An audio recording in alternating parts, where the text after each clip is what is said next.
Here is the story of the three men from Bani Israel who took refuge in a cave, narrated in English. The story of three men from Bani Israel and the cave. The Prophet Muhammad, peace be upon him, narrated a story about three men from the people of Bani Israel who were once traveling. During their journey, they were caught in heavy rain and decided to take shelter in a cave on a mountainside. However, as soon as they entered the cave, a huge rock rolled down from the mountain and blocked the entrance, trapping them inside. Realizing that they had no way out except by Allah's mercy, they decided to supplicate to Allah by mentioning their most sincere deeds. First man's prayer. The first man said, "O Allah, I had elderly parents whom I always served before anyone else. One night I returned late from work and found them asleep. I did not want to wake them up, but I also did not want to give milk to my children before them. So I stood by their bedside, holding the milk until they woke up at dawn and drank. O Allah, if I did this sincerely for your sake, then relieve us from this calamity." At that moment the rock moved slightly, but it was not enough for them to escape. Second man's prayer. The second man said, "O Allah, I loved my cousin dearly and I wanted to be with her, but she always refused.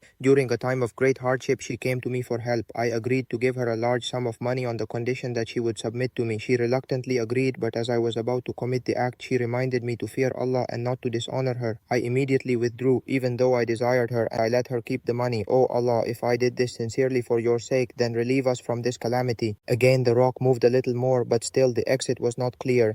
Third man's prayer. The third man said, "O Allah, I had hired some laborers, and after completing their work, I paid them all except one who left without taking his wages. I invested his money in various businesses, and over time it grew into a large wealth. Years later he returned and asked for his wages. I told him to take everything that had come from his money, cattle, fields, and wealth. He was astonished and asked if I was serious. I assured him that it was all his, and he took everything without any dispute. O Allah, if I did this sincerely for your sake, then relieve us from this calamity." With this, the rock moved completely and they were able to escape from the cave. Moral of the story. This story teaches the power of sincerity and good deeds. When done purely for Allah's sake, righteous actions can become a means of salvation in difficult times. It also emphasizes respect for parents, staying away from forbidden acts, and fulfilling the rights of others. This story is mentioned in Sahih al-Bukhari and Sahih Muslim as an authentic narration from Prophet Muhammad, peace be upon him.